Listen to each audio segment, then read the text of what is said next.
Brace the rudders! Raise the sails! Raise the sails! Captain, an unidentified ship is approaching. Over. Roger. Wait, is that an Enterprise sales solution? Reach sales professionals, not professional sailors. With LinkedIn ads, you can target the right people by industry, job title, and more. Start converting your B2B audience today. Spend $250 on your first campaign and get a free $250 credit for the next one. Get started today at linkedin.com/campaign. Terms and conditions apply. Protein is now at Starbucks, and it's never tasted so good. You can add protein cold foam to your favorite drink or try one of our new protein lattes or matcha. Try it today at Starbucks. This is a Rogue Media Network production.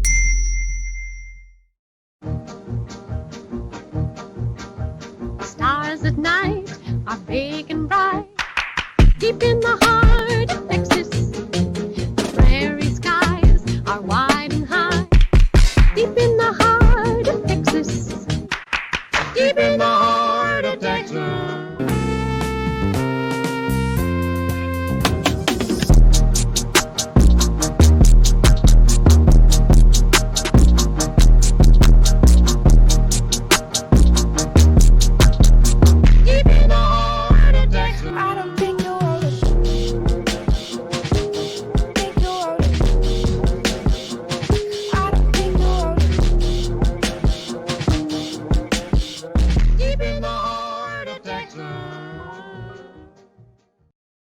I have like 400 pins here, but none of them work.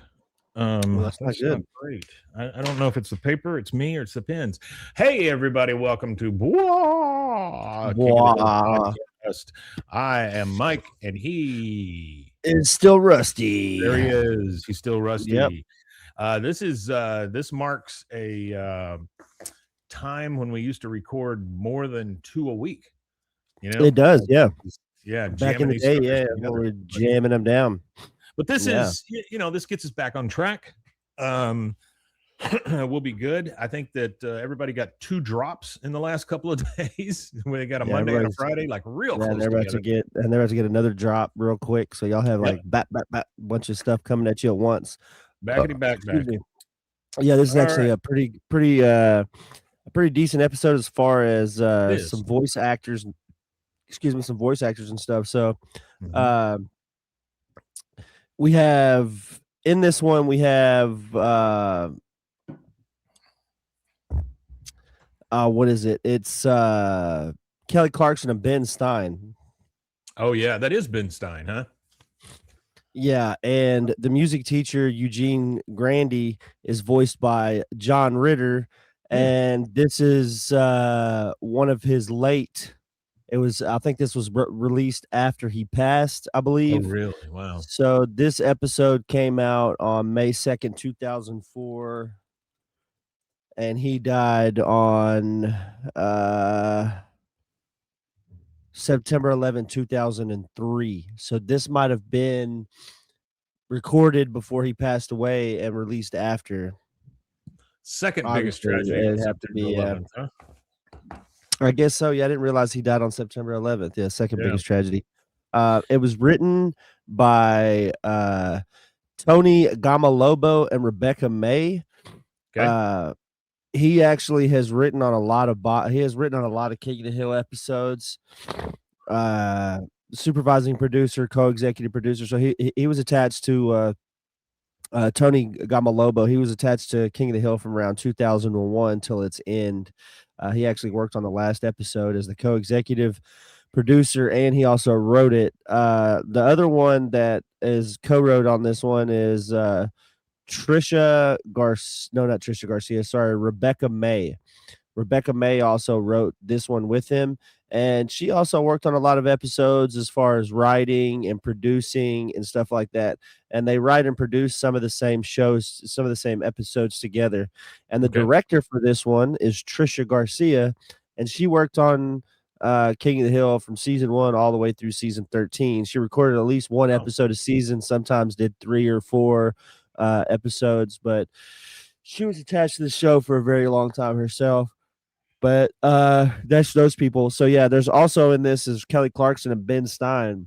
Mm-hmm. Kelly Clarkson, I wanna say is This must have been like right after she won. 2 years. Or no, 2 didn't years. win. Yeah. 2 years. No, she won. She won season 1. She I was thought the she one. came in second. No, Justin Guarini came in second. Justin Guarini. He was the guy. He had curly hair and stuff. Yeah. But yeah, he's the one that did that. But And the Ben star, Stein Justin also Loves is in Kelly. here. Which, if you don't know who Ben Stein is, Ben Stein started his career as a political commentator and a speechwriter for Richard Nixon and Gerald Ford. Nixon. Yeah. Yeah, he wrote for Nixon like and Ford. Well, he was like the real deal, you know? Yeah, he was. He was a real deal. And then obviously he's best known for Ferris Bueller's Day Off and When Ben Stein's Money and Arthur Newman in The Mask. Arthur Newman in The Mask. Wow, I didn't even think about that one. He played the doctor, Dr. Arthur Newman. But Yeah. So that's him. Yeah. So he's known cool. for his deadpan delivery. I would never expect him to be a comedian. I wonder if he has any stand-up sets anywhere. I don't know that he did stand up at all, but basically he had crafted a character that was just him, you know, and so he just was himself for a long time. Stein. I'm Dry Ben Stein. eyes or clear eyes. Mm-hmm. Oh yeah, I forgot about those dry eyes commercials. Yeah, the dry eyes commercials. Yeah. Where he poured over a beach ball. Yep, he did pour over a beach ball. So in this episode, commercials used to be a lot of pop culture stuff in this episode. A ton of pop culture references. You get Marilyn Monroe mentioned, JFK, Martin Sheen, Steve-O, Johnny Knoxville, Ronald Reagan, which is funny that Steve-O gets mentioned because Steve-O is still mentioned later. 20 years now, Steve-O has found a way to make himself relevant again and dived into the podcasting world. And now Steve-O was one of those ones that never really, he was broke, but he was a celebrity while he was broke. So he didn't spend his money or nothing like that. But lucky for Steve-O, even if he would have been broke his whole life, he came from money. His dad was like the CEO of like some fruit company or something really? Yeah, Steve-O's dad was like an executive. His name's like Ted Glover is his dad's name, but he was like a businessman and stuff. And because Steve-O was born in like London, England, and he was born in Wimbledon in London, and he actually has a really good education and stuff like that. His dad was the president of Pepsi Cola's South American division, so he lived in Brazil, and his first words were spoken in Portuguese. He lived in Venezuela. He knows Spanish, lived in Toronto. So like he was a well-traveled and intelligent person, but he started doing drugs as a teenager and stuff like that. And obviously he ended up in the circus. He actually was he graduated clown college from Ringling Brothers Barnum and Bailey Clown College. So so Steve-O. So yeah, he's mentioned in here, but yeah, there's a lot of pop culture stuff. You get they mentioned Ronald Reagan, George Clooney, Tobey Maguire, Michael Douglas, Michael Keaton, Winona Ryder, Fred Rogers, M. Night Shyamalan, Pachelbel, the composer, Jean-Luc Picard, Catherine Janeway, Data. I mean, there's a lot of them. Like it just goes on. Johann Goldberg, William Faulkner, Copernicus, Denzel Washington. I didn't realize they just mentioned so many of these people. NSYNC, wow, Jim Carrey, Renee Zellweger, Catherine Zeta-Jones, John Cusack, Pamela Anderson. It just goes on. Rita Wilson, Tom Hanks. There's a lot of people of them when he passes out. Like he has that little vision, and there's like 50 of them that pop up or something. Yeah, there's tons of them. Yeah, so yeah, this has a lot of them. Just letting you know. Oh yeah, what's up, buddy? Yeah, I didn't have that screen up. I was looking at something else, but yeah, appreciate you, buddy. So yeah, this is actually okay. So the episode title is called "Stressed for Success," which is a reference to "Dressed for Success." The Swedish pop rock duo Roxette is the song for that. And this episode is actually the final TV appearance of John Ritter before his passing on September 11, 2003. So the episode premiered over 8 months after his death, but this would have been his final appearance on television. So It was such a funny guy. The lore continues. The lore of Yeah. King of the Hill continues. I wasn't aware that this was John Ritter's final TV appearance. So, but there you go. Very funny guy, and was great in Sling Blade also. Really good stuff. And honestly, his son's very talented as well. Yeah, Jason his Ritter. son's talented. His his did he have a daughter. brother too? Didn't he have a brother as well? Maybe, but his daughter, It was his kids, I guess. she's Jessica Jones in the Marvel universe. Oh, I was thinking she was- of the older Ritter, not the younger Ritter. Never mind. Yeah, he had Yeah. a dad named Tex Ritter that was singing cowboy, right? Yeah. She was also the girlfriend who dies, spoiler alert, in Breaking Bad. So she's Jesse's wow. girlfriend who dies. Yeah. No, he did have a brother. I thought I was right. His name is never mind. That's his. No, never mind. That's his. Yeah, that's his son. Sorry, Jason and Tyler are his sons. Maybe T And says he was a then, sophomore in high school at that time. I guess he's talking about when John Ritter died. Oh, when John James. Ritter died, I would have been like a freshman or sophomore. So me and Baby Yeah. T are probably close to the same age. Yeah, I Yeah. would have been probably around that. Actually, my favorite thing that John Ritter did, you mentioned Sling Blade and stuff like Mhm. that. Yeah. My favorite thing that he actually did was the voice of Clifford on Clifford the Big Red Dog. That's the thing. That's actually the thing I know him for the most because I was like 10, I guess, when that show came out, and I have younger siblings. So Yeah. that was one of the things that came on sometimes early in the morning. So while you're waiting, for the school bus and you're sitting there watching TV, that was one of the shows that was on. I just remember his voice. He had he was one of those guys that agreed to do a show like that. So there was always something left for his kids or his grandkids or whatever. That was one of the reasons why Yeah. he did Oh, that's cool. he did that show. So What did he die of? Do you remember? Was it just like a heart attack? I want to say that he died of it was an illness. He got ill and then he started like vomiting and had chest pain, and they assumed it was a heart attack, but then they called it an aortic dissection, which is when an injury to the innermost layer of the aorta allows blood to flow between the layers of the aortic wall, forcing the layers of your heart apart. Wow.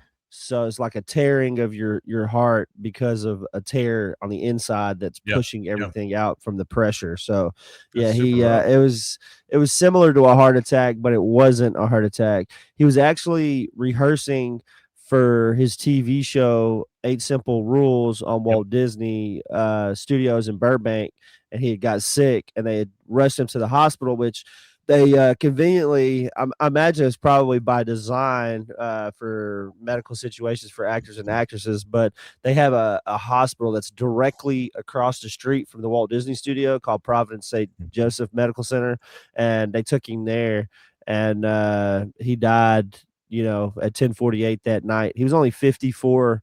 He was only 54. He was that 8 Simple Rules for Dating My Teenage Daughter was a decent show. It was on ABC, and his daughter, I believe, is the one that went on to Big Bang Theory. I believe it's that Kelly Cuoco, or however you say her name.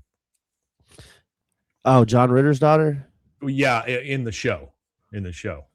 Oh, in the show. Yeah. Absolutely. That's exactly what happened. And actually, there was a court case after he died. So after he died, his widow went and filed lawsuits against the doctors involved in his treatment. Some of the lawsuits were settled out of court for $14 million, and then there was another settlement for $9.4 million. But there was one that was a $67 million wrongful death suit. That was 2 of the physicians, and the claim was that they misdiagnosed his condition as a heart attack, and they failed to detect an enlargement of his heart when he had a full body scan 2 years prior, because it causes enlargement of your heart before, like where he was at the critical point. They could have caught it sooner, and there's signs sooner, but nobody caught the signs like they were supposed to, and the jury actually split 9-3 in favor of the 2 doctors, so they were cleared of any wrongdoing. Baby T brought up the Problem Child movies. He was the dad in that. He was very good. Yeah, he was. Okay, so like we talked about, this is season 8, episode 18. Stressed for Success. In the year of our Lord, it is 8 ABE13. So we're not far off. We're about 5 off. This aired May 2nd, 2004. Bobby joins the school's academic team where he specializes in pop culture, but the stress proves too much for him to handle. So it's a good one. I like this one. Yeah. This one is all about Quiz Bowl. Like, and this is a thing that kids do in school. I have a little thing to show here, and there's good audio, so you audio folks will enjoy this too. So just hang on. Here we go. Middle school, high school, or college, of 4 players each, compete head-to-head to score as many points as possible by answering questions from all areas of knowledge, including history, literature, science, fine arts, current events, and more. The moderator begins each round by reading a toss-up question to both teams. Each toss-up question contains a series of clues that start hard and end easy. Any player may buzz in to answer a question at any time, but they must answer without the help of their teammates. That buzzer button seems way too small. This artist argued that art impacts people through the principle of inner necessity, an idea he elaborated on in his book Concerning the Spiritual in Art. A player who answers a toss-up correctly earns his or her team 10 or even 15 points, depending how fast the player answers the question. Famous Russian artist who created many improvisations and compositions, as well as the Blue Rider. Kandinsky. That's correct for 10 points. If the player answers a toss-up incorrectly, the other team gets a chance for one of its members to answer the question. One breakdown product of this protein, ferrohemate, is toxic to the kidneys in a condition whose symptoms include tea-colored urine. Hemoglobin? Sorry. Urine. Myoglobin? That's correct for 10 points. Myoglobin? The team that wins the toss-up also earns the chance to answer the bonus, 3 questions with a shared theme. While arguing against segregation, this man said the ground at the foot of the cross is level. Billy Graham. In 1963, Graham posted bail when Martin Luther King was imprisoned in this Alabama city. Graham opposed this televangelist moral majority. Liberty University dude. Jerry Falwell. Each section is worth 10 points for a total of 30. All team members can work together to answer these questions. Act so happy when they say Jerry Falwell. A typical game consists of about 20 toss-up questions and takes about 30 minutes to play. At the end of this time, the team with the most points wins. There you go. Yeah, the National Academic Quiz, whatever. Yeah, I actually did some stuff like that in school. I was a part of the Who's the Who's Who, and then I did that thing, and then we did UIL stuff. I did a bunch of UIL stuff where we did similar things like that, academic based stuff. Yeah, that's cool. I probably would have really enjoyed something like that. I just never had the opportunity to do it, being in a Nazi school and all. So, Nazi school, yeah. When I was in like 7th or 8th grade, I can't remember what it was called. Oh, it was the Duke Talent Search, is what it was called. It was the Duke University Talent Search. Okay. And what they would do is they would select certain kids out of certain schools. I think it was like middle school, maybe junior high, middle school. Yeah. And I was in the 6th grade, and I got an opportunity to go take the ACT. Oh wow. That did horrible. Awful for a 6th grader. Yeah. I did good everywhere except for math. I actually was proficient in everything but math. Math was the only thing that I did horrible in, and science. Math and science are the two that I did terrible in because math is I was young. Math is the bane of American kids' existence. Okay, so Bobby joins the school academic team. We kind of saw what that was. Let's get this sucker started. We start over at Tom Landry Middle School in history class. It says American presidents on the board, and the teacher says, the teacher is up there watching a student do a presentation, and the student says, and after he bagged her after he bagged her, he bagged Marilyn Monroe. And the teacher's like, okay, that's Kennedy number 5. Anyone else have something different? And Bobby raises his hand. We get the worst timeline for Kennedys now. We get the worst surviving Kennedy. Literally the worst surviving Kennedy to be a part of the Kennedy family. Like out of all the ones that could have died in plane crashes, we get stuck with RFK.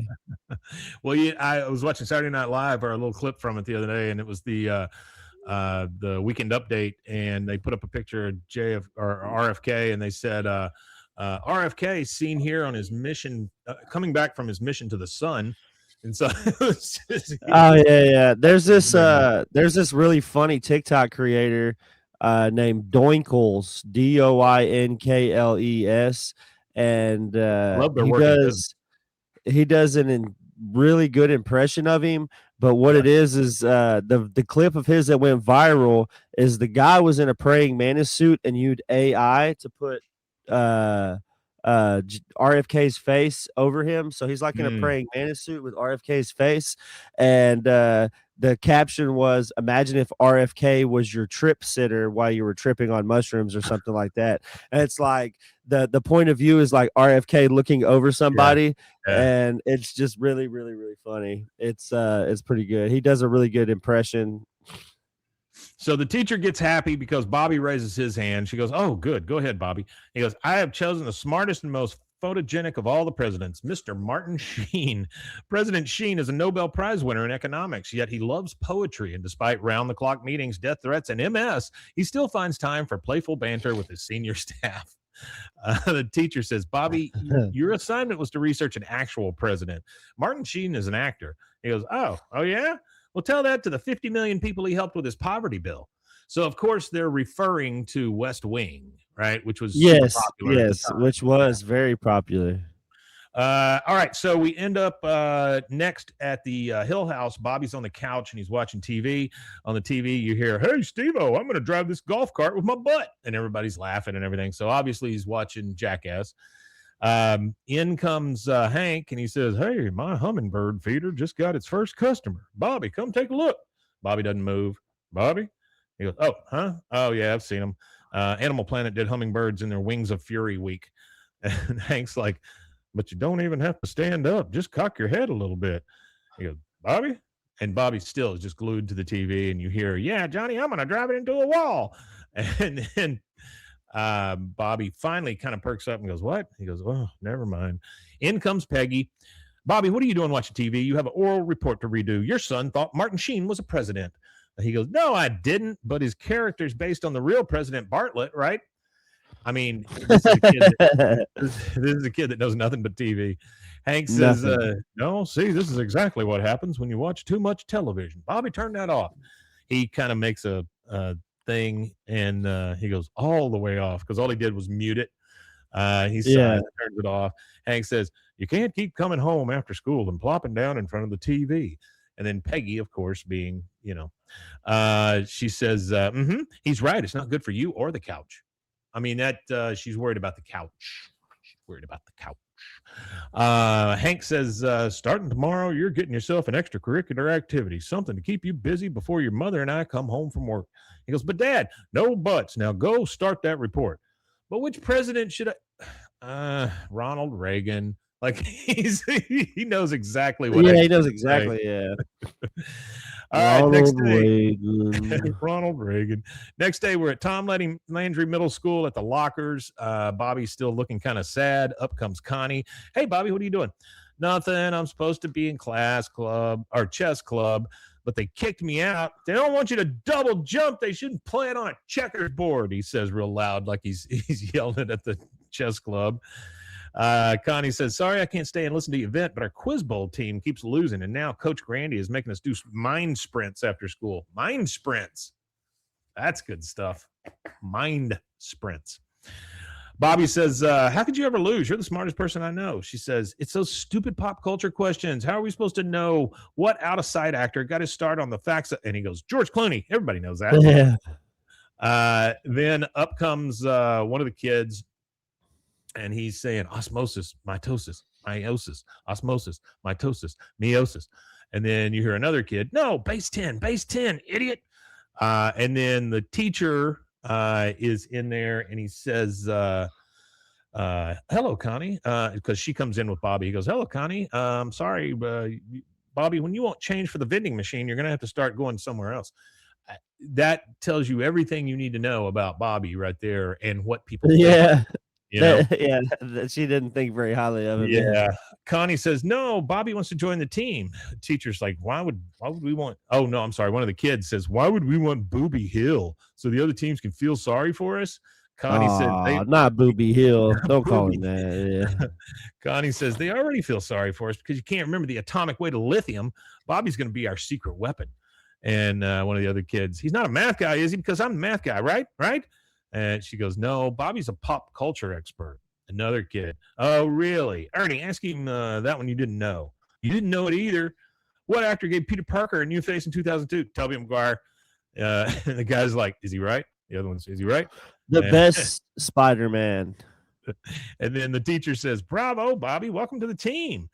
And then you hear another one, a girl come up, she greets Bobby. She goes, Dawn, American Lit, just so you know, you should bring your own pen. We have a thing about pens. So Bobby is part of this team now.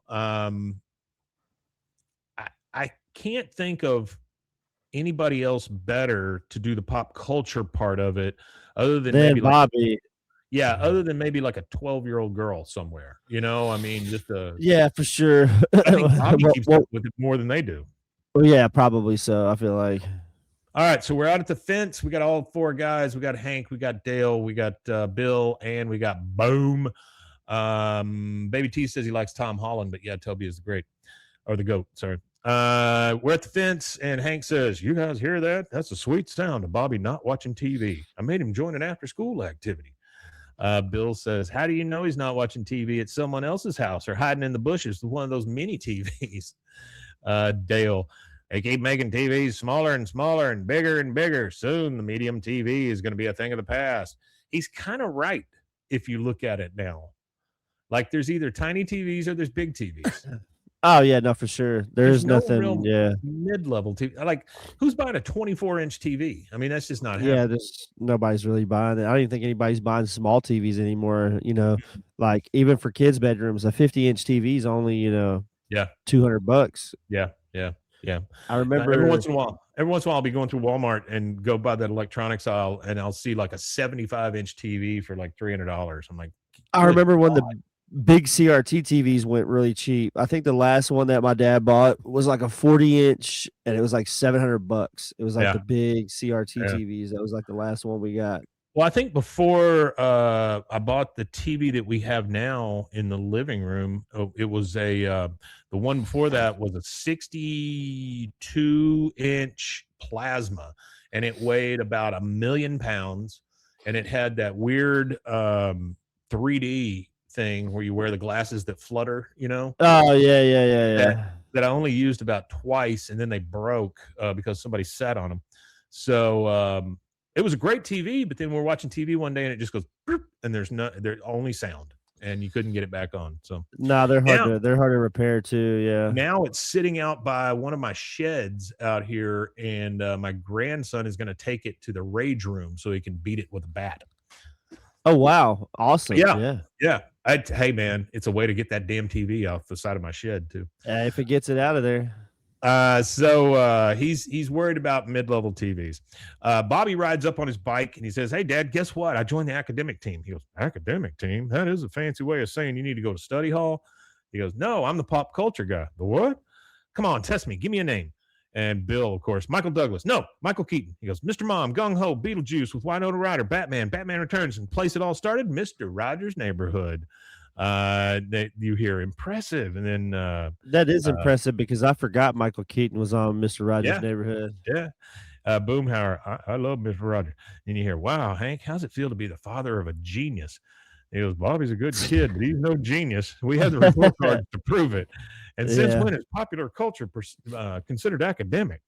It's serious business, Hank. You can't be a respected university these days without offering a major in commercial jingles or the films of M. Night Shyamalan.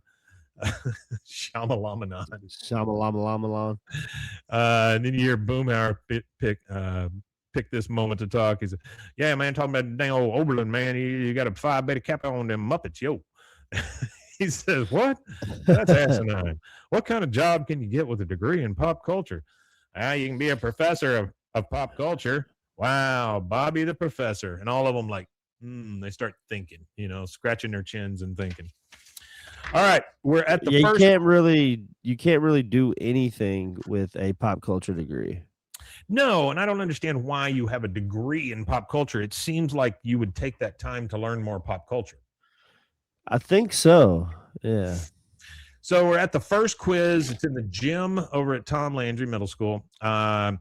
Connie is just pacing back and forth. Bobby walks up and says, hey, Connie, this is so cool. Where should I sit? I don't know. I didn't know everybody got a buzzer. Quiz Bowl is cool. She goes, I can't talk now, Bobby. I'm having trouble with my German composers. Pack a bell. He goes, hey, Jeremy, one of the other kids. He goes, hey, Jeremy, you ready to kick some Denton brain? He goes, can't you see I'm trying to remember the quadratic equation? Oh, crap, which is it? He goes, oh, sorry. Then we go up into the stands and we see Khan and Ted Wasana song. Peggy walks up and she's about to sit down. But on Khan has a picture of Connie on it, and it says Go Khan Jr., and Ted has a picture of Chain, and it says Chain number 1. And she says, now this is Bobby's first match, so which is more appropriate, air horn or thunder sticks? Because I have both. Isn't it funny that they belong to that they end up together and they don't even know it at this point? Yeah, it's really nuts. Khan says, what, Bobby on team? Quiz Bowl for top food chain, not sea student plankton. Ted goes, ho, ho, ho. I mean, he even laughs that way. He talks that way, laughs. All right. They do a good job with him. Yeah. We hear the host, and this is Ben Stein. Welcome, willkommen, bienvenue. Today's match features Denton versus Tom Landry. Please test your buzzers. Meep, meep. You hear the buzzers test. Category, chemistry. Question, negative 273 degrees Kelvin is also known as what? You hear a buzzer. Wasana song, Tom Landry. Absolute zero. A Chain Wasana song is a chode. He is. Do not like that kid. Well, he ends up being a chode still in season 14. Yes, he's just a little bit bigger chode. You hear correct. Category, television. Who of the following is not a Starfleet captain? Picard, Janeway, or Data? You hear a buzzer, and of course, Bobby, Data, or Data. He goes, correct, but a warning. Please wait to be recognized by the quizmaster. And then later on, they're still going. You see the scoreboard, home 66 and guest 31. So they're kicking ass.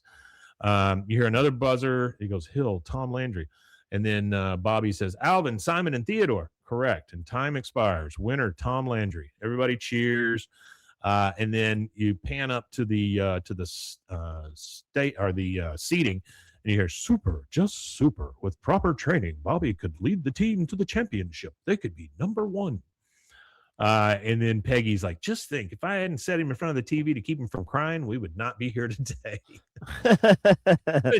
You're a great mom. Wonderful mother. Yeah.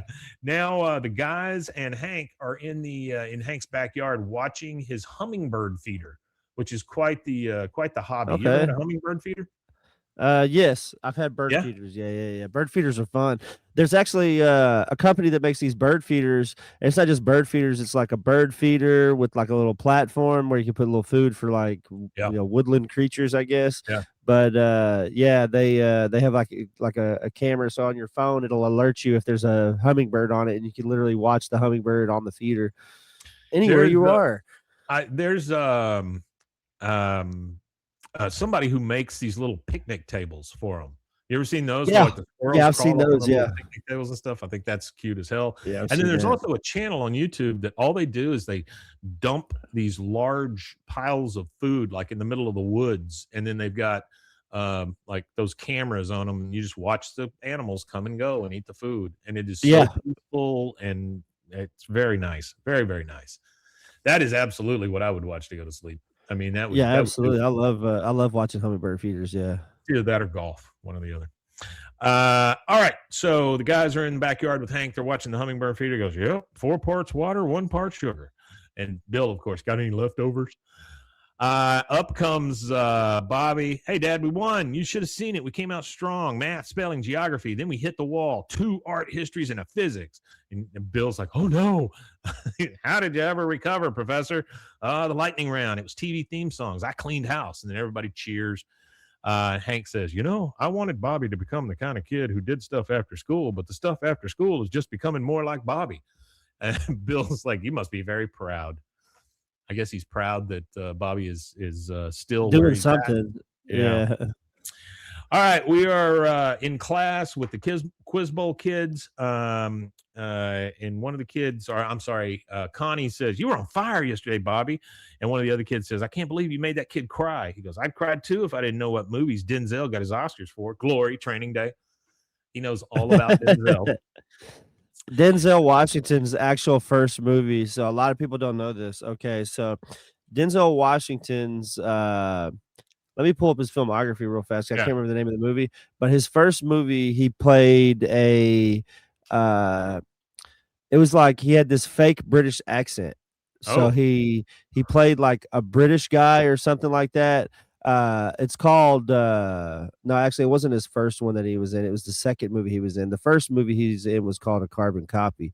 Maybe it's not even the first one. No, actually it's like one of the top. Okay, so he was in like 5 movies in the 80s. And before Glory, he was in like 6 movies, and it was one of the 6 movies he was in before Glory. So it was called For Queen and Country, and he actually stars as a British former paratrooper who joined the British Army to escape poverty of inner city London, and he fights in the Falklands War. And when he comes home, he realizes that nobody cares whatsoever about but what it does is it's like it kind of evaluates and critiques Thatcherism, which was a conservative ideology at that time with Margaret Thatcher's policies, which she was pretty unpopular, and the socioeconomic effects that her policies had on the UK in the 80s. So what she did is they have these things called council homes, which are kind of like Section 8 type thing, but they're not the same style as Section 8 as you would assume here. They're actual livable homes and stuff like that. Well, she started selling those homes to private companies and stuff like that. So that was like one of the most unpopular things that she did, and she took away milk, free milk in classrooms for kids. Oh, how nice. That was a big thing too. Yeah, she stole the milk. That's what they said. That's what they call it. That he was in Philadelphia and Devil in a Blue Dress. Also. Yeah, he was. Yeah, he was. But yeah, so she was like wholly unpopular because of she was Reagan's buddy. That's why she was wholly unpopular. Those people claim to be for the people, and they were really popular at their time. But in hindsight, if you look back at some of their policies, you could say that Ronald Reagan is the cause for. You could say that Ronald Reagan is the cause for the shit that we're dealing with now. To be honest. Yep, absolutely. Because that Ronald Reagan economics was ridiculous. Well, it's not even the trickle down economics. It goes to even more like detrimental thing to society. So he is the one that changed the laws. They used to have a fair reporting law to where all news outlets had to report news. They had to report fact. And his buddy was sensationalist radio host at that time, Rush Limbaugh. He was close friends with Reagan. So Reagan had did an executive order changing the fair reporting thing to where it was like a free-for-all. And that's what allowed for Fox News to enter. And not even just Fox News. I'll even go ahead and blame CNN and MSNBC. And then even the newer ones with Newsmax and OAN and all that. It allowed for that space to exist. Because before that, you had Walter Cronkite and all those kind of guys where you probably still couldn't tell who Walter Cronkite would vote for to this day. It was probably never ever known. And the same thing with like Carson too. Even he was a late night guy and he wasn't in news, but he was a big media guy. Even him, you didn't know too much about their politics. You didn't take sides. Yeah. And so Reagan was the one that like opened up the can of worms that allows for the media to just be whatever they want to be now. You forgot one superlative for Rush Limbaugh, drug addict also. Oh, he was a drug addict? He was, I didn't know that. He was one of the first ones to start taking, what was it? I don't know. It was an opiate, and he took so much of it that it blew out one of his eardrums. Like he couldn't hear out of one of his ears. Oxycontin and hydrocodone. That's what it was. Oh wow. Okay. He was one of the first oxy guys that really had a bad reaction to it. And like I say, I didn't know that. Yeah. But so he like I said, him being friends with Reagan and stuff like that kind of got that law changed. Just say no, baby. Just say no. All right. So the teacher comes in and says, okay, people, cheeks and chairs. We did great yesterday, but we still made too many mistakes. I'm not going to point fingers, but people who should have a finger pointed at them know who they are. And he starts dropping like books on their tables in front of them. He goes, Chain, books on Copernicus. Dawn, the complete works of Faulkner. Connie, memorize the Goldberg variations. And Bobby, here's People, Us, and Entertainment Weekly. Bobby gets off light here, baby. I mean, he's got a couple of magazines he's got to read through, you know? Oh, yeah. My bad. So what that was called was the Fairness Doctrine. So it was an FCC doctrine which required stations provide free airtime for responses to any controversial opinions that were broadcast.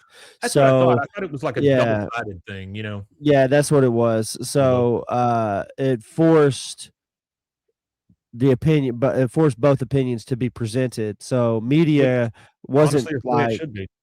yeah. So media wasn't like one channel you get, you know, your conservative news, and one channel you get your liberal news. It was all on the same channel, kind of That thing. is all out the window now. All yes, yes. So he gets his magazines. Bobby props his feet up on the thing and he goes, "Is this great or what? Hey, did you guys know that?" And everybody's just like, "Shh, you better start reading or watching or whatever you do because we're counting on you." He goes, "Counting on me? Nobody's ever counted on me before. I won't let you down." Everybody's just like, "Shh." Baby T says, "Just the fact that we had two celebrities turn politician to win the presidency of the country and ran shit similar to each other is irony that astounds me." Yeah, it astounds us all, dude. I'm telling you. It does. Yeah, it's very. All right, that is our first commercial break. We'll take that, and we will be right back. He did it.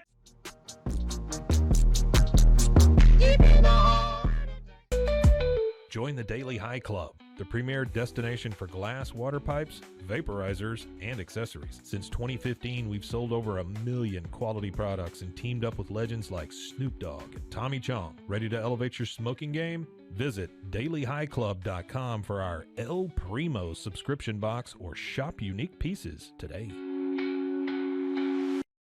We all have that dream trip we've been wishing we could go on, but too often life, or usually price, gets in the way. That's why Priceline is here to help you turn your dream trip into reality. With up to 60% off hotels and up to 50% off flights, you can book everything you need for your next adventure. Don't just dream about that next trip. Book it with Priceline. Download the Priceline app or visit Priceline.com and book your next trip today. Go to your happy price, Priceline. So good, so good, so good. New spring arrivals are at Nordstrom Rack stores now. Get ready to save big with up to 60% off Rag & Bone, Marc Jacobs, Free People, and more. How did I not know Rack has Adidas? Because there's always something new. Join the Nordy Club to unlock exclusive discounts, shop new arrivals first, and more. Plus, buy online and pick up at your favorite Rack store for free. Great brands, great prices. That's why you Rack.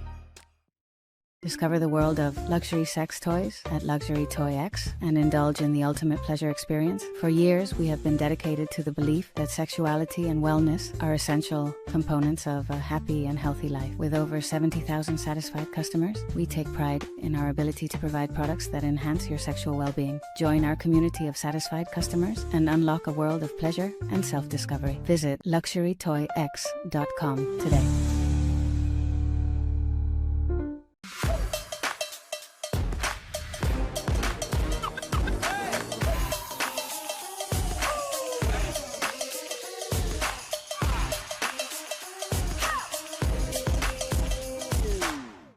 Apollo Neuro is a new kind of wearable that helps your body recover from stress, that helps you calm down and feel better. You sleep better, and you can get back to being yourself. Learn more at apolloneuro.com. I'm Hunter, the founder of Hello Cake, and today we're digging into ED meds. The #1 thing we hear is that guys are sick of waiting for ED meds to kick in. Traditional ED meds take about an hour to kick in as they have to go through your digestive system, where Hello Cake's ED medication dissolves under your tongue and works in about 15 minutes. That's about 3 times faster than traditional ED medication. Curious about ED meds? Go to hellocake.com. Relax with Hemp Delicious. Organically grown hemp, massively blended with delicious organic herbs, responsibly sourced for their holistic benefits. Each sip offers calming, antioxidant-rich wellness. Brewed just for you. Sip the calm with Hemp Delicious. Find your blend at hempdelicious.com. Baby girl, were you staring at me? You know that's not convincing, right? Try again. Well, you shouldn't just be staring then. You should taste. I miss your presence, your laughter.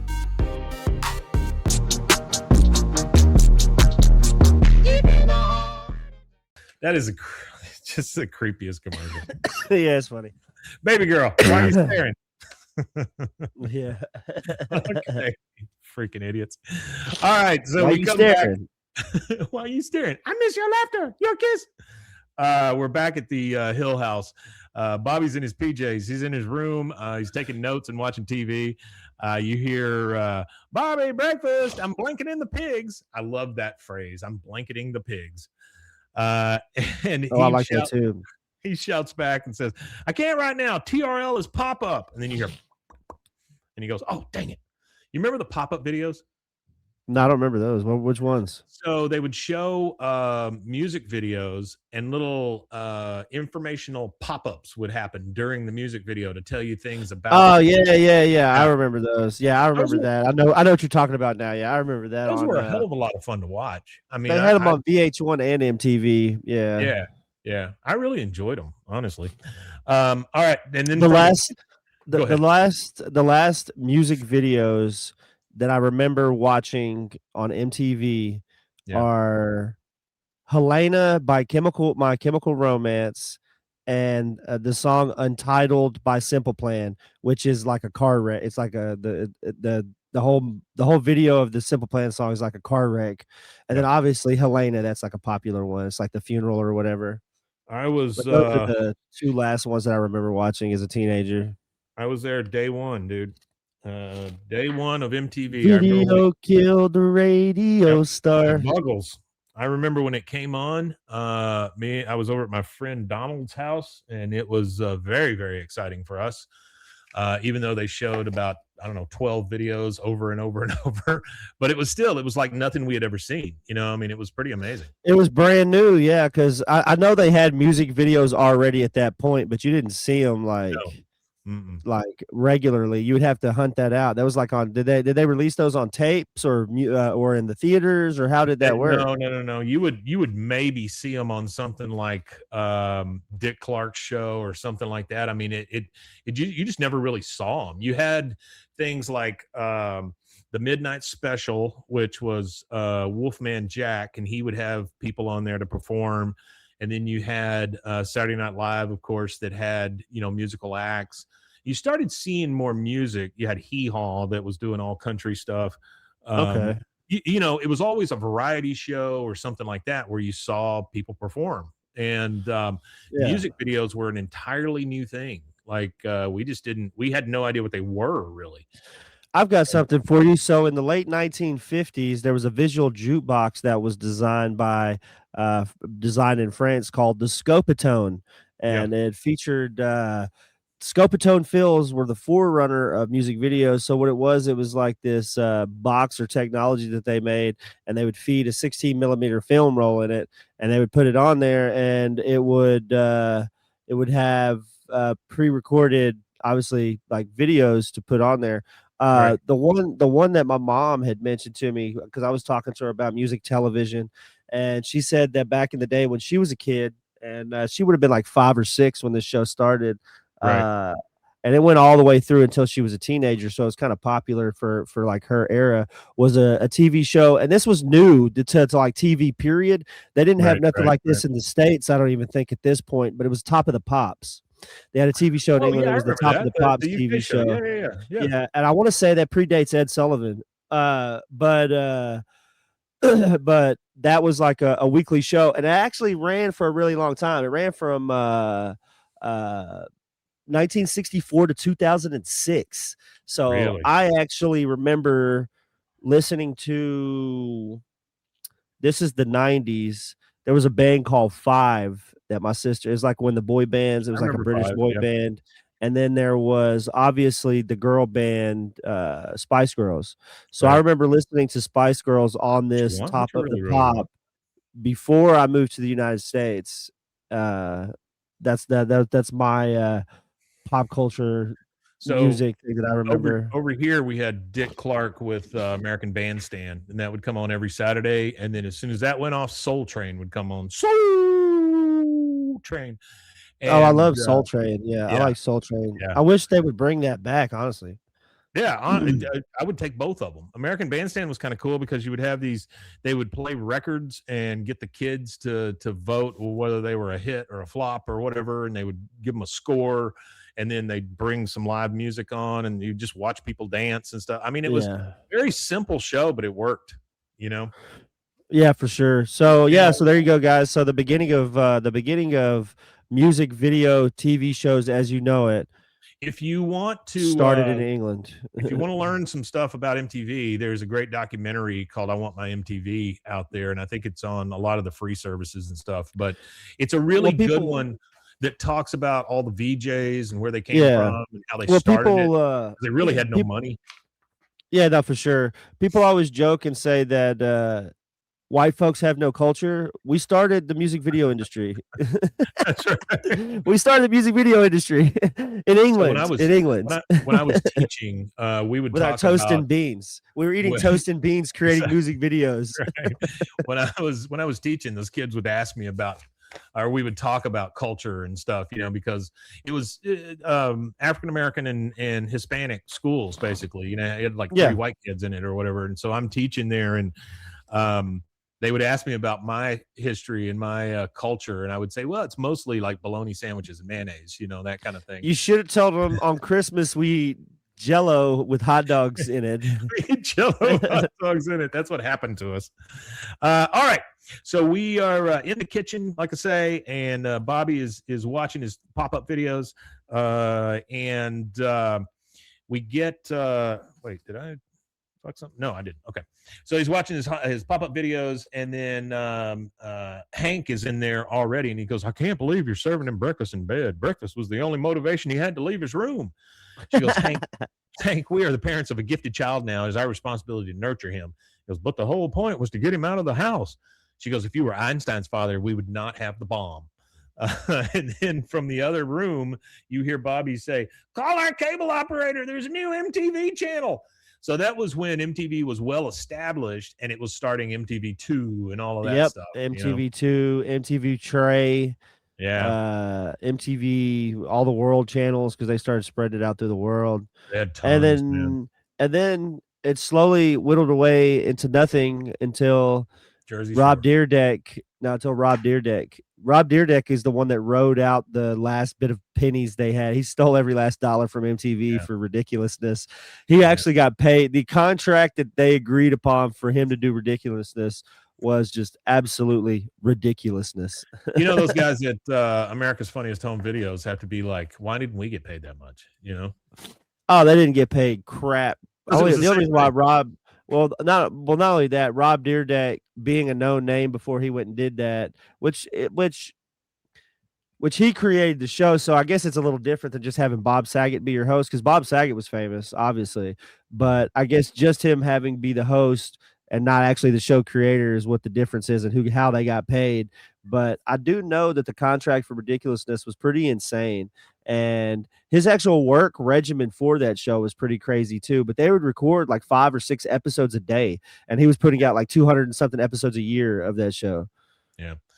I'd never really watched it because I didn't like the idea of it being the same show basically as all the other ones, and also all they would do is have like they would have that girl that laughs like that's what I'm saying. I wasn't crazy about her. I didn't like her, and they would have a random celebrity on there too. They would have celebrity and her, and then they had his buddy that he has on as well, that the guy that did the DJing part of it.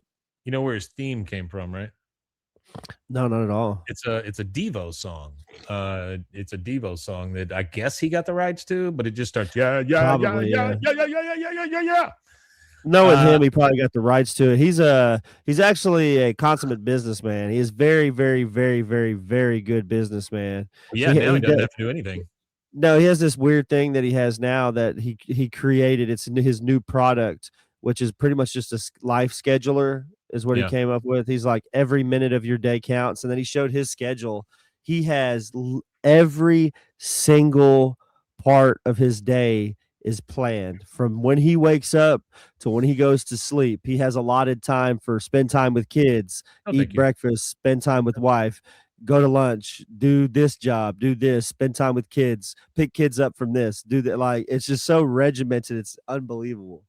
Baby T says, remember The Grind? It came back on MTV in the 90s. I do remember The Grind. I remember The Grind. It was a dance show. I remember. Oh, was it? Yeah. Yeah, it was like a dance show. Yeah. All right, so we're in Tom Landry Middle School. We're in the hall. Connie's walking with Bobby, and she goes, I'm so glad you're on the team now, Bobby. I really like winning. The teacher walks up, and he goes, here he is now, the brightest of all my shining stars. I was just telling Principal Moss about our team's winning streak. Moss says, to tell you the truth, I thought we cut Quiz Bowl last year. Guess we got rid of something else. Well, budget likes a winner, so keep it up. The teacher says, oh, man, look, we all know drama and band are hanging on by a thread. Quiz Bowl is all I have. Bobby, I'm counting on you to lead us to victory. He says, drama and band are hanging on by a thread. Bobby says, I'm trying. He goes, remember, there's trying, and then there's trying harder. Try harder, Bobby. See you in class. This is the first glimpse we get of Bobby really struggling, you know? Yeah, no, definitely. Yeah. He doesn't he usually struggle, but he's definitely struggling now. Yeah. Oh, yeah. He realizes how much pressure he's under. All right. So we're going to go over to the Quiz Bowl practice. And one of the kids is saying, I know this one. I know it. Sign. And then you hear the guy, no, cosine. And all the kids just groan. Dang it. And then you hear next, this is the next question. Quiet down, next question. This actor picked Cameron Diaz over Julia Roberts in My Best Friend's Wedding. And Bobby says, come on, coach, give me a hard one. Dylan McDermott. And the teacher says, no, Dermot Mulroney. He goes, oh, yeah. I always get those guys mixed up. Someone needs a name change, am I right? And he kind of chuckles real dryly. Uh-oh. Yeah, here it comes. He's choking. And then all of them, the teacher says, let's take a break. Who has the Tums? And everybody pulls out freaking Tums for the teacher. Chain marches over to Bobby's desk and says, hey, what's your problem? I'm trying. He goes, what's your problem? He goes, I'm trying. I just goofed. He goes, look, booby, I have a plan. The chain train starts with Quiz Bowl and ends with Stanford Frat with all the ladies I can handle. You're not going to blow it for me. And it does end at Stanford with all the ladies. Or I guess he didn't go to Stanford, but he went to what, UT or wherever they were going? No, they were going to TCU. TCU. Yeah, TCU. Yeah. And then Connie looks at him and goes, you can't make mistakes, Bobby. You just can't. Bobby looks super worried now. Oh, yeah. All right, so we're back at the Hill House. Yeah, we're back at the Hill House. We're in the kitchen. Peggy is there cooking. Hank is looking through magazines, and he goes, Bobby gets so goddamn many magazines. Couldn't at least one of them have a picture of a car or a fish on it? Bobby comes in and goes, does sweep starts this week or next? He goes, I don't know what that means. He goes, man, Quiz Bowl is getting tough.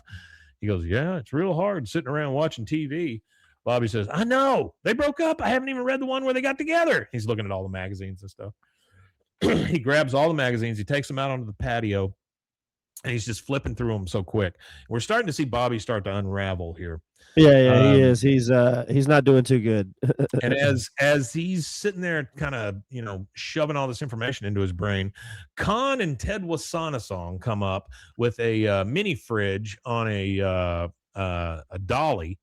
And you hear, Bobby Hill, come on down. How much you pay for fabulous mini fridge stocked with Red Bull and Mountain Dew? Nothing. Free for you. He goes, but why? Because you're the key to getting Chain into the school of his choice, Stanford. He goes, Connie chose Harvard, and you paved the way. With new fridge, you never have to leave your room. Everything on your shoulders. And Bobby's just like, oh, dear God. Now he's really worked up. I think it's funny that they all ended up at TCU. Yeah, that's true. How do you go from Yale, Stanford, all that, and now you're at Go Horned Frogs? I would think that TCU and Rice would be our versions of kind of a Stanford or a higher level university, especially Rice. Yeah. I think it would be funny if they utilized Baylor for them to go to Baylor. That would have been funny. If Bobby at Baylor, that would have been great.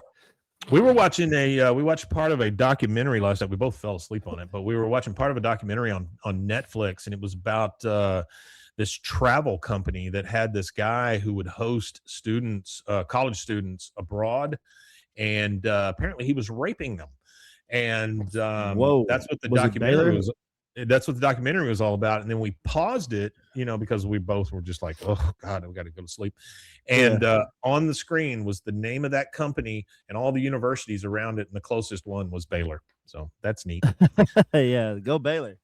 Go Bears.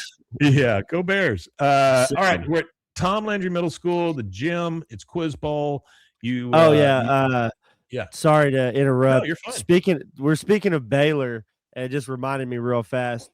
So I don't remember the year, but it was after Epstein had already been tried in his first sex crime case. Jeffrey Epstein flew out here, landed at our TSTC airport, which for those of you that don't know, TSTC airport is a private airport. It's not open to like commercial airliners. If you have a private plane or if you have a plane that's too big to land at Waco, because Waco airport is not big enough. It's just a regional for hopper flights to Dallas, Austin, Bush would land Houston. out there too. Bush. But actually, I got stuck one time at Sonic on Bellmead Drive because that's the road they use to go towards Crawford, and they shut that whole thing down. And we were on lunch one time when he came into town in the morning time because you get lunch at 10 o'clock for whatever fucking reason for kids. So we're at lunch at like 10:45 in high school, and we're at Sonic getting lunch, and we couldn't get out because they had the whole road blocked off of Secret Service so he could come through. But my story is so Epstein actually landed out at TSTC airport. Baylor had two assistants of Ken Starrs drive all the way to TSTC airport and pick him up, which isn't that far from Baylor. It's actually probably closer to Baylor than the Waco airport is. Absolutely.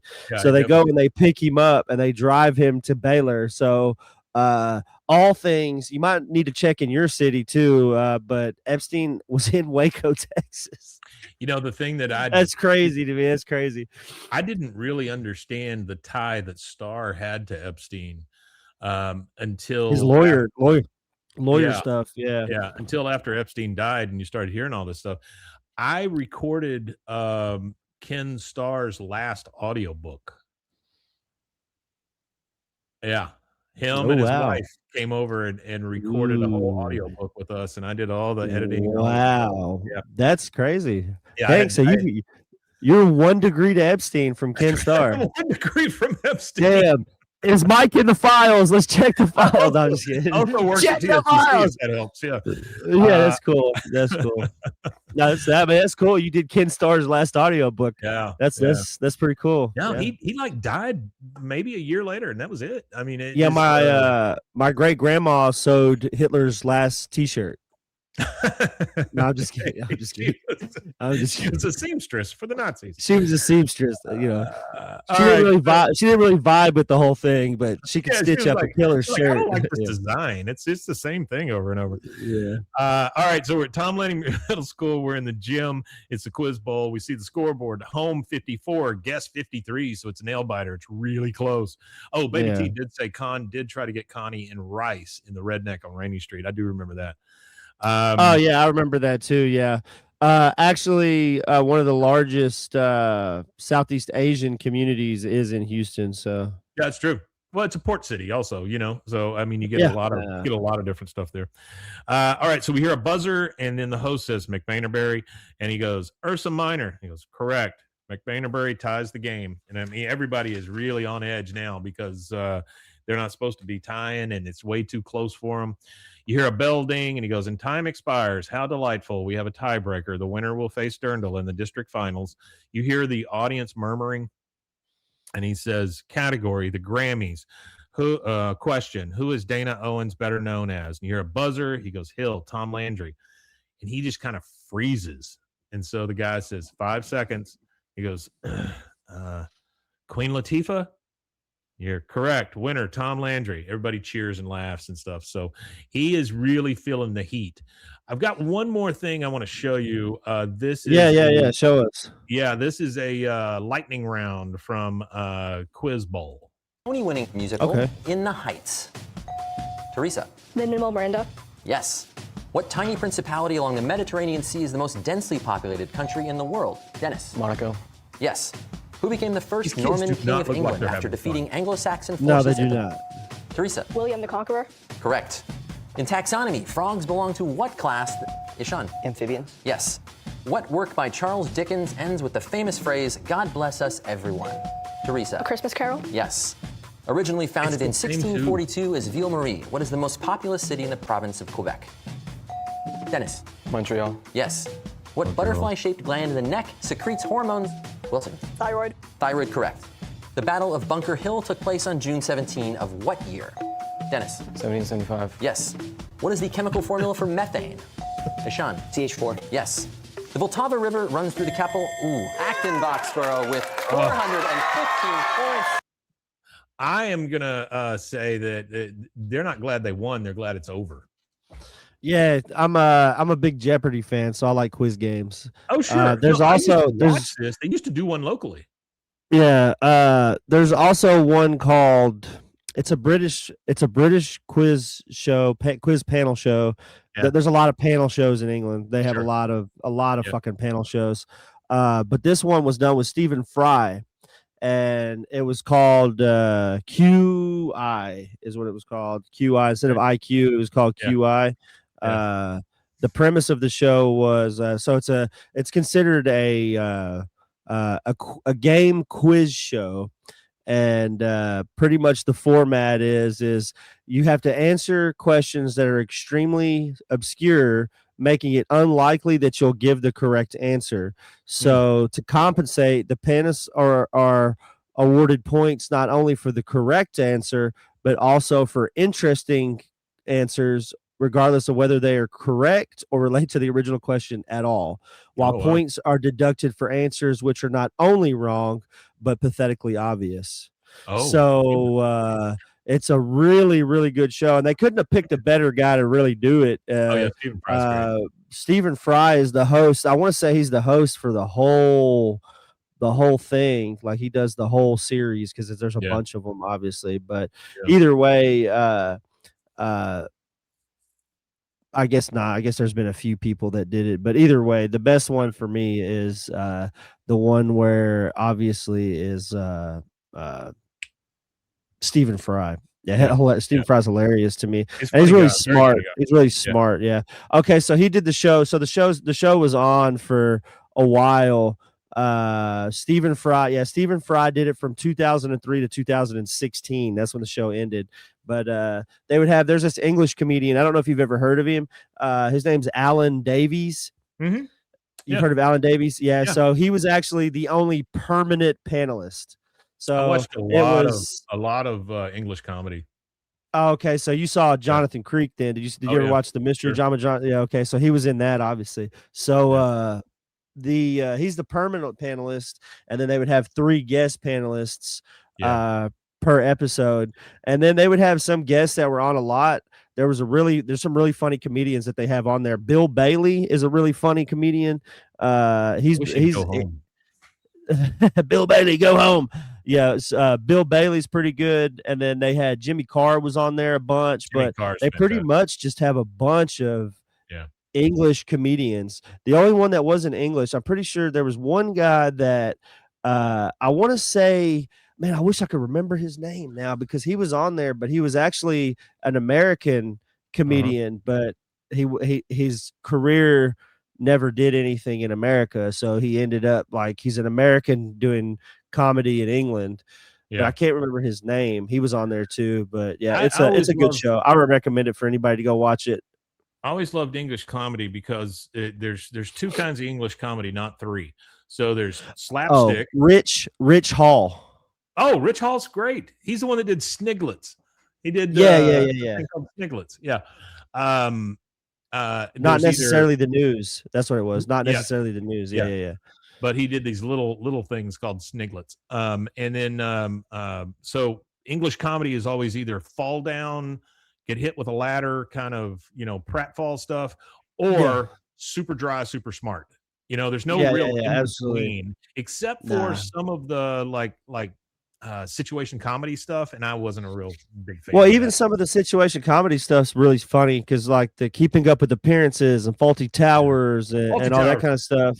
Fantastic. Faulty Towers was great. I wish it was more than one season. The Keeping Up with Appearances was one of the ones we watched. You know that? Yeah, he was supposed to. Yeah, I saw that. Well, I think the thing with a lot of, like you said, situational comedies is it's the cultural references. You have to live in England to get like obviously some of the comedy like goes past that, transcends that. Like a lot of the Monty Python stuff transcends like cultural stuff. Like all the Monty Python movies, you don't have to know British culture to watch. No. But I try to watch British stand-up when I was visiting with my sister, and she'd put on this comedian that she said was funny as hell, and he's like this massive comedian in England.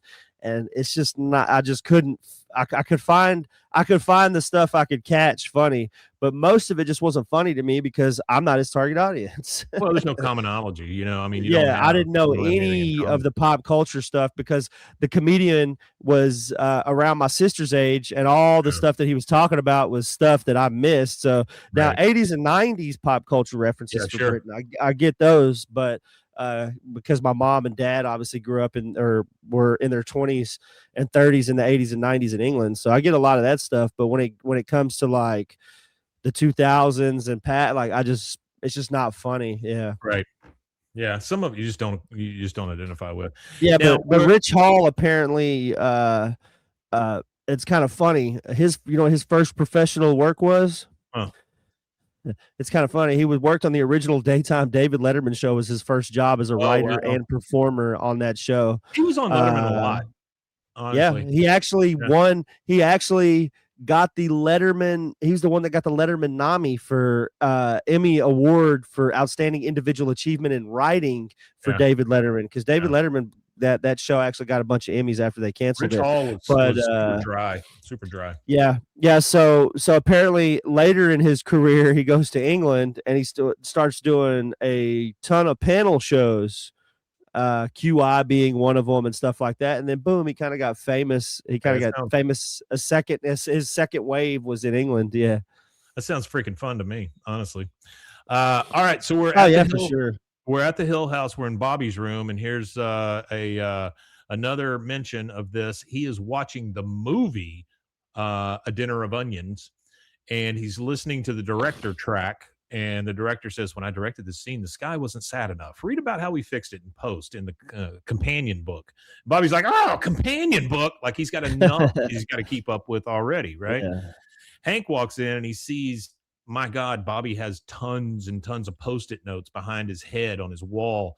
It's like serial killerville back there. You know, he's just got all of these Post-it notes of things he needs to know and remember. And you can tell that the pressure is really starting to crush Bobby here. He says, "Your mother and I are headed to Megalomart. It's the last day of Super Savings." And Bobby says, "Wait, I'm coming with you. I got to get this one book and SimCity 4. And I think J-Lo's new CD drops today. Grab my shoes. I'll be in the car." And he runs off. Now we go over to Megalomart, and they're coming in, and it's Bobby and Peggy and Hank. And Hank says, "Did he say SimCity 4? SimCity 4, yeah. SimCity 4. Wow, that's crazy that he said SimCity 4 because SimCity 4 actually was released in January of 2003. Really? So it would have been, that would have been a game that would have been out around that time. That's a cool little pop culture reference. For those of you that don't know what SimCity is, and SimCity actually hasn't had a game made in quite some time. I can't even remember the last game they made, actually. I think the last one they made, they tried to reboot it, and it was like a online multiplayer collaborative thing instead of just like building cities by yourself. Was titled it was just SimCity. And it came out in 2013, but I'm pretty sure that's the last Sim that came out.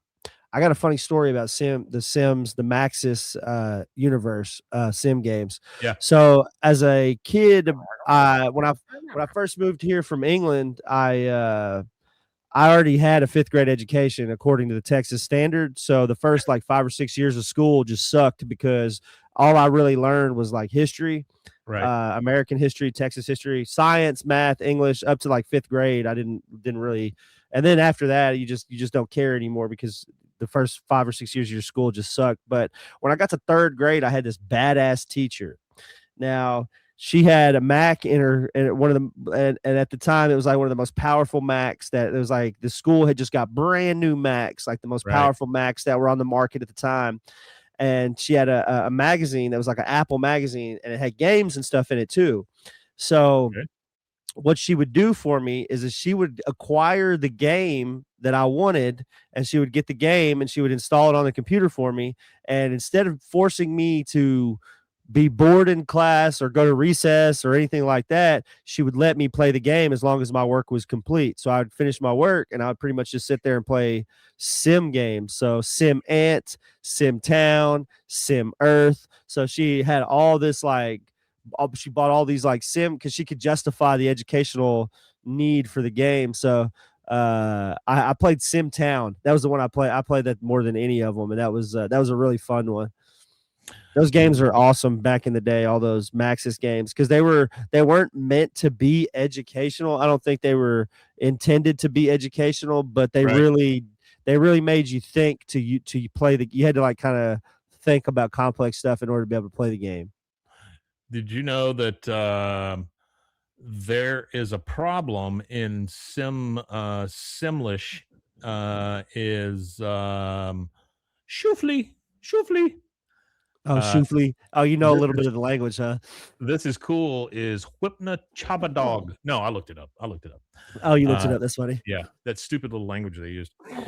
Okay, so the thing I remember about that stupid little language the most was there was one called Sim Herbs in the City or something. It was like an urban sim game, and they had the Black Eyed Pea Herbs Sims in the City is what it was called, and it had Katy Perry and Black Eyed Peas were on the soundtrack, and they had Katy Perry come in, and then they actually had to record their songs in Simlish. Good Lord. All right, so Hank says, meet us by the wood glue in 20 minutes, and Bobby just runs off. Peggy goes over and gets one of the scooters and goes, I never noticed these before. I guess they're trying to make shopping fun. It's working. She just drives by on one of those damn scooters. Bobby goes straight over to the electronics department, and he looks up at the TVs, and he gets super overwhelmed. And in his brain, he kind of starts seeing this in front of his eyes, and it's Kelly Clarkson that comes up. She goes, I'm Kelly Clarkson. I won American Idol. My debut album went to #1. One song on the album I wrote with Christina Aguilera. She was in the Mickey Mouse Club with Britney Spears and Justin Timberlake. All these people are popping up as she's saying them.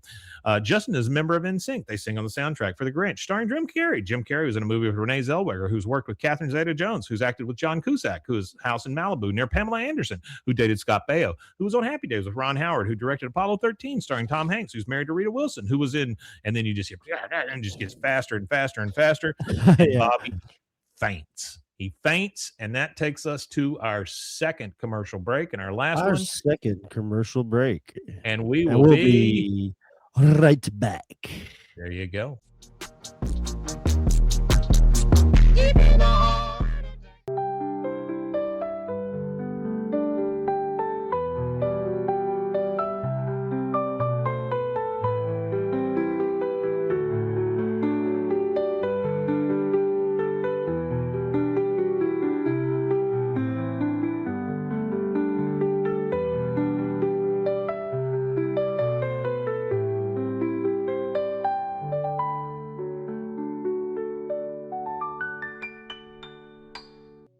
Farmhounds offers natural treats and chews made with quality products that support family farms, regenerative agriculture, and humane farming practices. Give your dog the best with wholesome, organic ingredients that promote health and happiness. Shop now at farmhounds.com. With Venmo Stash, a toggle on one hand and ordering a ride in the other means you're stacking cash back. With Venmo Stash, get up to 5% cash back when you pick a bundle of your favorite brands. Earn more cash when you do more with Stash. Venmo Stash terms and exclusions apply. Max $100 cash back per month. See terms at venmo.me/stash terms. When you want your spring break to feel like... and your kids' pool day to feel like... and your hotel bed to feel like... ooh, and room service to feel like... because at Hilton, hospitality feels like... Your cabana's ready. Would you like fresh towels? It matters where you stay. Book now at Hilton.com. Hilton, for the stay. Tervis is all about staying hydrated. Each product is built to last and comes in endless designs to match your personality. Stay refreshed and express yourself with Tervis. Visit Tervis.com today and find your perfect tumbler. Protect your online privacy with NordVPN. Browse securely, access content from anywhere, and keep your data safe with military-grade encryption. Whether at home or on the go, NordVPN ensures your digital freedom. Stay secure. Download NordVPN today at nordvpn.com. That's NORDVPN.com.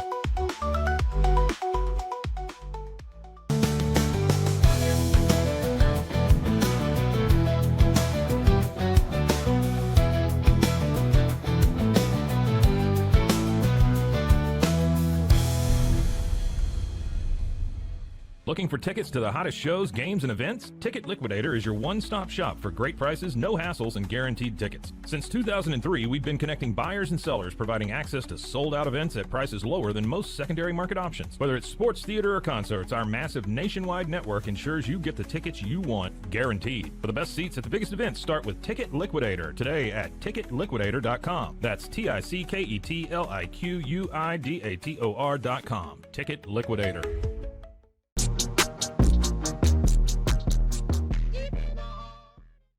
I never realized how big a badonkadonk that Hank has, but he has a very big one.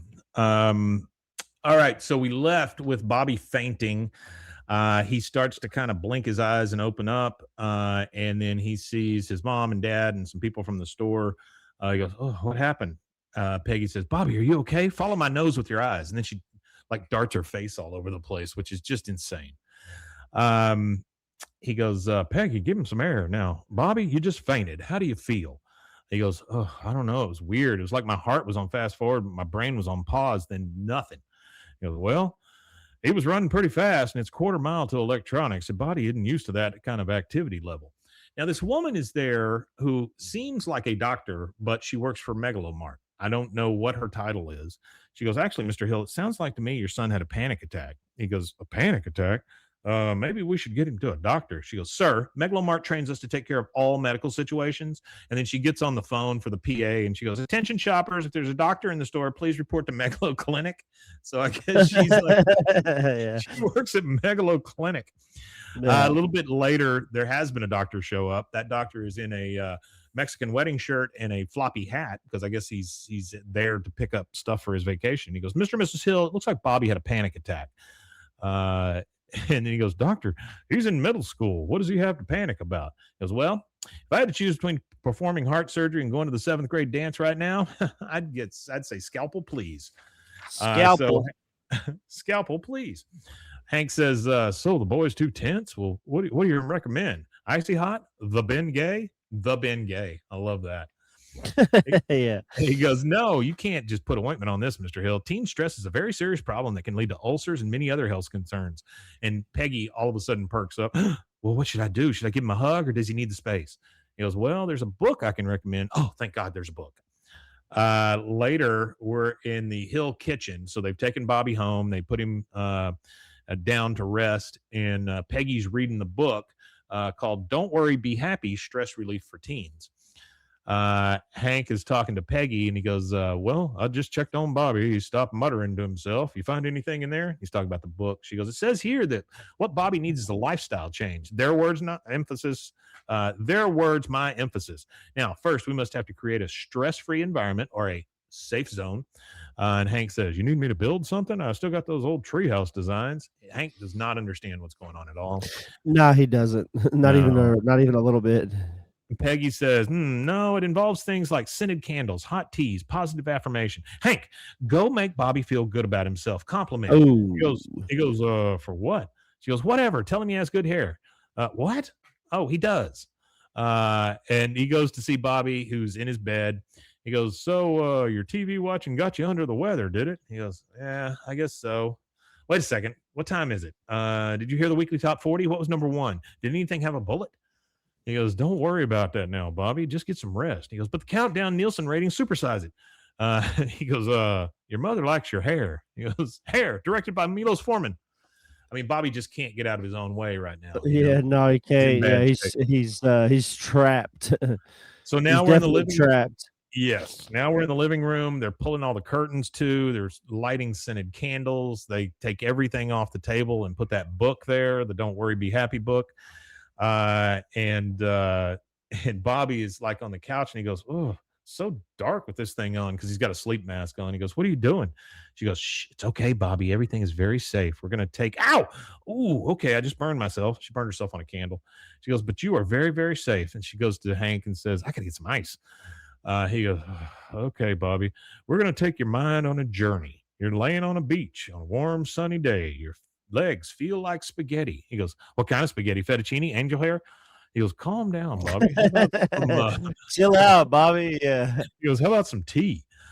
Now we're in the alley. We've got what kind of tea? Chamomile? Yeah, no kidding, Green right? tea? Earl Grey? Lady Grey? Yeah. Now we're in the alley with all four guys, and you hear Dale, so how's the professor doing? Hank says, he's really got himself worked up. I tell you what, I just don't understand where it's coming from. Bill says, well, it's tough being a kid these days. Hank, all we had to worry about was Vietnam, Charles Manson, and swine flu. Yeah, that's funny. Hank says, is it that bad now? Heck, 100 years ago, kids were working in pork factories and coal mines. You can't tell me that wasn't stressful. You hear Dale, Hank's right. Back when Disneyland first started, it was completely powered by orphan children running on treadmills and underground tunnels. And today, those kids are the New York Yankees. What a spew of incorrect things. That is just the funniest thing I think Dale has ever said. When Disneyland started, it's a bunch of orphans running on treadmills, and today those kids are New York Yankees. That's insane. Hank says, well, I better go flip over his Common Sounds tape. So he leaves, and Dale just kind of looks at everybody and goes, oh, who wants to thumb wrestle? Just go to, I guess. Yeah, I guess so. Yeah. We're back inside. Bobby's in a ball on the couch, and you hear the gentle rainfall tape playing. He goes, all this rain is making me think of drowning. Well, that's a bad sign right there when your kid's thinking of drowning. He goes, oh, this is pointless. Hank says, it's going to be okay, son. We'll get you through this. And he goes, but I'm never going to relax. I keep thinking about movies and music and Quiz Bowl. And if I screw up, nobody goes to college and Shane never gets his trust fund. I need to quit. Whew, I feel better already. I quit. Uh-huh. He goes, this is miraculous. Nobody has ever has to count on me again. Hey, my stomach just unknotted. He goes, Bobby, I don't think you should quit. He goes, what? But you said this pop culture stuff was stupid. He goes, well, it is, but you made a commitment to your team. You should honor it. Here's our morality twist here, right? He goes, but the stress, Dad, what about the stress? He goes, well, you might not believe this, Bobby, but I get stressed all the time. He goes, you? He says, yep, but I don't give up. I face my problems. Stress isn't bad, Bobby. Heck, if we weren't stressed about the Nazis taking over Europe, we wouldn't have fought World War II. What's bad is letting stress make your life miserable. Bobby says, well, the big match is tomorrow. I don't know if I can get into game shape by then. He goes, you can handle this, Bobby, and I'll help you. He hands the remote to the TV. They turn it on, and you hear, well, hey there, Mr. Drysdale. And Hank says, I love the Beverly Hillbillies, which I do too. I loved them also. And then you hear, I talked Jethro into staying to work for you. Show him your ciphering, boy. And Jethro says, naught times naught is naught. Naught times one is naught. Naught times two is naught. Woo, doggy. That's what you get from a 6th grade education.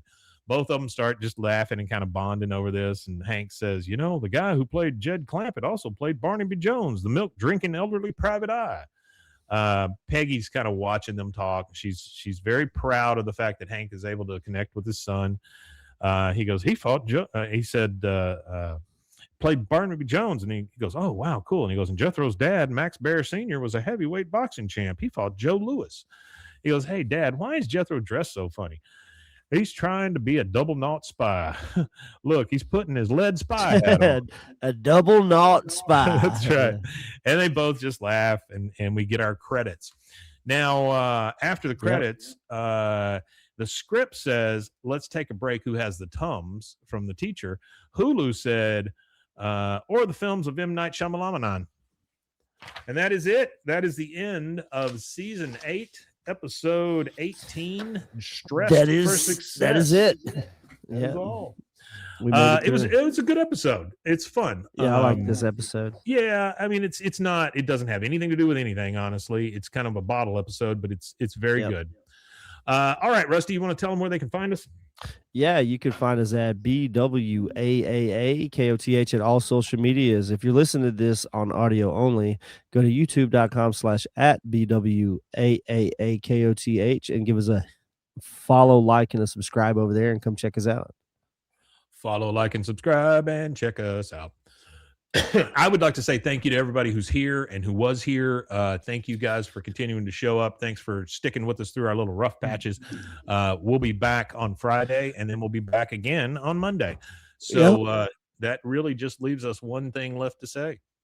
Yeah. The Quizmaster asked the name for absolute zero with the question -20. With the answer was -273 degrees Kelvin. Kelvin scale does not have a negative correlation. Zero is the beginning of absolute zero. That's funny. That's exactly what I was thinking. Yeah. And on that note, Wimatanye. Wimatanye indeed. We'll see you guys.